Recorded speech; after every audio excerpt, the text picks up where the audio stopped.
brought to you by CHM, a biblically based alternative to health insurance. Learn more at chministries.org/budget. I have a question about adult children and financially helping them out, what my obligation is, because I hear lots of people trying to help out with weddings and education and that sort of thing. And I'm at a point in my life now where financially I can do it.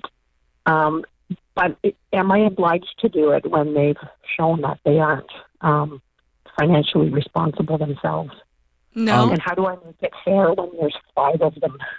What is it? Who would oblige? You mean morally or spiritually obliged or culturally obliged? I mean, who obliges you? Well, when they're at a point where they're having babies and getting married and you spend all I know what you're talking about. I'm asking, you said, am I forced? Obliged is a sweet way. Am I required is what you're saying. Am I required? Who requires it?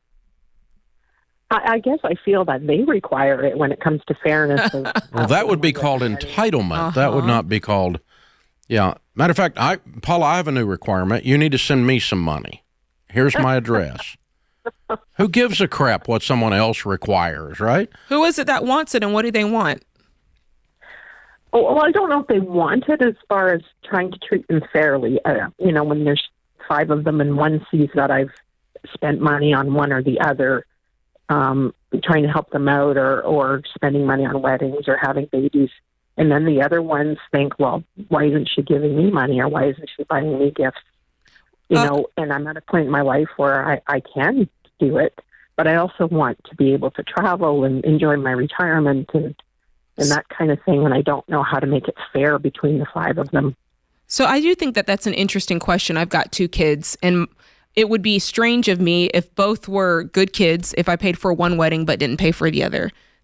I could see why they would say, well, what's the difference? You've got 5 kids, that's a lot more. Is there something going on that's making you say, for child number 1, I'll do this, but for child number 2, I won't, and here's why? Is it a behavior thing? Is it a... Yeah, I think so, because one of my children just had a baby, and another one is having a baby again soon. And I've spent all sorts of money on one for a wedding, but not the other.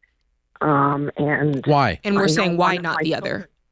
Right, and one of my children is financially being irresponsible, and I do want to help them, but in the other sense, can I help them with stipulations like, I don't want to give you cash because you're going to waste it. Okay, back to Jade's question, because I'm not sure I heard the answer. Okay. If you paid for one wedding but you didn't pay for the other, why? You decided that. Why was the one that you didn't pay for being irresponsible, and so you didn't want to fund it? What was the reason for the differences? I think it was more of some of them have had the big splashy weddings, and then others of them haven't chosen to have the big splashy weddings. So So they wanted the money instead? Yes, exactly. Okay. All right. And you felt like paying for the wedding was okay, but you didn't want to necessarily be to fund everybody the same amount. Or how do you make it equal? If I'm spending $5,000 on one wedding, do I? Well, if it's your money, I think you get to set the premise. If you say, okay, for each of you, this is the budget, and that's what it is, and you make it fair. I mean, my point is they don't get to decide what you give. You get to decide it. Okay. Yeah. But if you've already gone down the road. Yeah. I'm kind of stretched between 2 different things in this, and I don't know exactly where to land. I mean, we told our kids growing up, there is no fair. Fair is where the tilt-a-whirl is and the cotton candy is. We're not socialists, we're capitalists. There's not fair. Okay? So that's how it works. Things don't work out, that's just the way it is. And I don't get to decide all of what life treats you fair or doesn't treat you fair, but fair is a joke. Fair is only by communist college professors. There's no fair, okay? Welcome to the real world. Now, that's what we talk. That's on one sense. I don't have to do it equal because our family's not socialist. On the other sense, I don't want to scar one of them and make them think there is unless I'm refusing to fund their misbehavior, I mean, if one of them has a splashy wedding and one of them doesn't, and the one that doesn't is doing heroin, well, I don't want to give them I don't need to give them the same amount of money. Well, that's not fair. I don't care. I'm not going to fund misbehavior. But on the other hand, if there's no differences in their behaviors, it feels a little weird that they're not getting the same amount of money. So, no, you're not obligated, but I'm just thinking through with you the emotional and the relational parts of the discussion. You are not obliged, period. Okay. It's your money. You get to decide. I don't get to tell you what to do with it. They don't get to tell you what to do with it. You can just look at someone and say no, and no is a complete sentence. But from a relational standpoint, if there's not a reason for differentiating, that would give me as a dad concern. I can see how that would cause you a problem.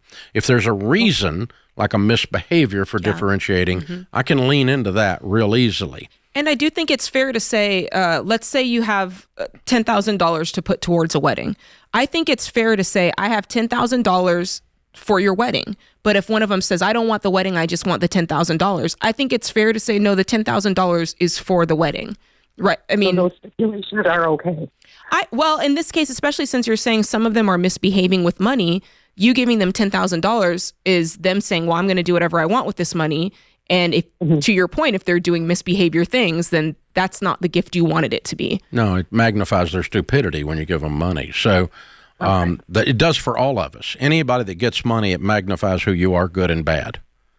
And so when you put some zeros on the end of that, you're doing that. So I don't know. I think one of the things we've learned to do in the Ramsey household, and it's helped, because I am convinced, my wife and I were talking about this the other day, and it's not because my kids are bad. They're excellent kids. But I think adult children is a weird phrase to start with. That's like an oxymoronic phrase to start with. But raising adult children is the hardest phase of parenting. It was much easier when they were under my control and I could just tell them what to freaking do. It was a lot easier. Now they have these ideas of their own and stuff. I taught them to think, and damned if they didn't. Oh my God, it's so hard. So, and so it's a difficult time emotionally in that state for a lot of parents, Paula. But I think if you're going to differentiate for a reason, one of the things we've done a really good job about is we just communicate. We just say there's a difference here, and here's why. And you know what? That lets all the air out of it. And you say it in front of the whole family, right?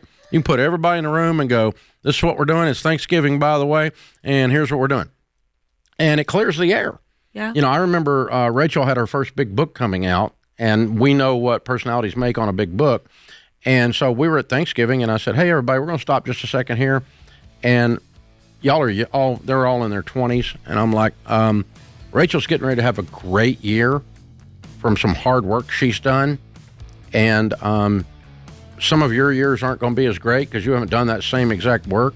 And you get the decision right now to decide whether to be jealous and petty or whether to congratulate your sister and cheer her on. Yeah. To their credit, once you said it out loud, they immediately became cheerleaders. But it took the air out of the balloon of jealousy once you say it out loud. And so you don't, it's harder to do it once somebody said it out loud.